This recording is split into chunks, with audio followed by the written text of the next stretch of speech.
ଆଜିର ଦିନଟା ମୋ ପାଇଁ ଗୋଟେ ଅନଏକ୍ସପେକ୍ଟେଡ଼୍ ଦିନ ଥିଲା। ମାନେ ଭାବି ବି ନଥିଲି ଆଜି ଦିନଟା ଏତେ ସୁନ୍ଦର ଯିବ ବୋଲି। ତ ଏଇଟା ତ ପ୍ଲାନ୍ରେ ଥିଲା ଆମେ ଗୋଟେ କେଉଁଠିକି ଯିବୁ ବୋଲି। ତ କେଉଁଠିକି ଯିବୁ ଆପଣମାନେ ଆଗକୁ ଦେଖିବେ। ତ ମୁଁ ଏଠି ରେଡ଼ି ହେଇଯାଇଥିଲି, ରେଡ଼ି ହେଇକି ଆମେ ବାହାରି ଯାଇଥିଲୁ ଯେଉଁଠିକି ଆମେ ଯିବାକୁ ଚାହୁଁଥିଲୁ। ତ ଏଠି ଆମେ ବାହାରିକିନା ଆସିକି ଗୋଟେ ଜାଗାରେ ରହିଥିଲୁ ଖାଇବା ପାଇଁ। ମମି, ଡାଡ଼ି, ଜେଜ, ହଜବେଣ୍ଡ, ଝିଅ ସମସ୍ତେ ଖାଇଥିଲୁ। ତାପରେ ଆସିକି ପହଞ୍ଚି ଯାଇଥିଲୁ ଆମର ଯେଉଁଠିକି ଯିବାର ଥିଲା। ସେଠି ପହଞ୍ଚିକି ତାପରେ ଏଠି ଆସିକିନା ପୂଜା ଚାଲିଥିଲା। ତ ଆପଣମାନେ ଦେଖିପାରୁଥିବେ ମୁଁ ଏଇଟା କେଉଁ ଜାଗା, ଆପଣମାନେ ଯଦି ଗେସ୍ କରିପାରୁଥିବେ କରନ୍ତୁ, ନହେଲେ ଏଇଟା ହେଉଛି ମୁଁ କହିଦେଉଛି ଧବଳେଶ୍ୱରଙ୍କ ମନ୍ଦିର। ବାବା ଧବଳେଶ୍ୱରଙ୍କ ପାଖକୁ ଆସିଥିଲୁ। କିଛିଟା ଗୋଟେ ମାନସିକ ଥିଲା ଯେଉଁଟା ପୂରଣ ହେଇପାରିନଥିଲା ଏପଟ ସେପଟ କାମ ଯୋଗୁଁ। ତ ଆସିକି ଆଜି ଆମେ ପୂରଣ କରିଥିଲୁ। ତାପରେ ଆମେ ବାହାରି ଯାଇଥିଲୁ ନିଜ ନିଜ ଲକ୍ଷ୍ୟକୁ। ତ ଏଠୁ ଅଧା ବାଟରୁ ଡାଡ଼ି ମମି ଘରିକା, ଜେଜ ଘରିକା ଭାଇଙ୍କ ସାଙ୍ଗରେ ଆଉ କେଉଁଠିକି ଯାଇଥିଲେ ବୁଲି।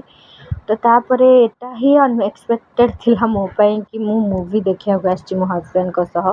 ସେ ମୋତେ ଆଗରୁ କିଛି କହିନଥିଲେ, ହଠାତ୍ କହିଲେ ଚାଲ ଯିବା ବୋଲି। ତ ଆମର ପାଖରେ ଥିବା ଗୋଟେ ମାନେ ଇଏରେ ଆଇନକ୍ସକୁ ଆସିଥିଲୁ ଆମେ ଦେଖିବା ପାଇଁ ମୁଭି। ତ ଏଠି ପଡ଼ିଥିଲା ଛକି ଶୂନ ଅନୁଭବ ମହାନ୍ତିଙ୍କର, ସୁପରଷ୍ଟାର ଅନୁଭବ ମହାନ୍ତିଙ୍କର। ତ ତାପରେ ଆମେ ଆସିକି କିଛି ସପିଂ କରିଥିଲୁ। ସପିଂ କରିକିନା କିଛି ଖାଇ ପିଇକି ଆସିଯାଇଥିଲୁ ନାଇଟ୍ରେ ଗୋଟେ ମାନେ ରିସେପସନ୍ ପାର୍ଟିକି। ତ ଆସିଥିଲୁ, ସମସ୍ତେ ଆସିଥିଲୁ, ମମି ଘରିକା ବି ଆସିଥିଲେ କାରଣ ସେ ହେଉଛନ୍ତି ଡାଡ଼ିଙ୍କ ଫ୍ରେଣ୍ଡଙ୍କ ପୁଅ।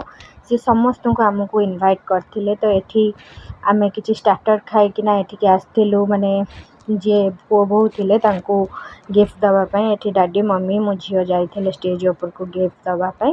ତାପରେ ଆସିକିନା ଆମେ ମେନ୍ କୋର୍ସ ଖାଇଥିଲୁ, ଯେଉଁଟାକି ମୁଁ ତ ଖାଇବିନି ନନଭେଜ୍, ସେଥିପାଇଁ ମୁଁ ଭେଜ୍ ହିଁ ଖାଇଥିଲି। ଏଠି ମୋ ଭାଇ ଆସୁଥିଲେ, ଆଉ ଦେଖିପାରୁଥିବେ କେତେ ସୁନ୍ଦର ସଜା ହେଇଛି। ତାପରେ ଆମେ ପଳେଇ ଆସିଥିଲୁ ଆମ ଘରକୁ। ମମି ଘରିକା ସବୁ ଅଲଗା ଗଲେ ତାଙ୍କ ଘରକୁ, ଆଉ ଆମେ ଆସିଥିଲୁ ଆମ ରୁମ୍କୁ।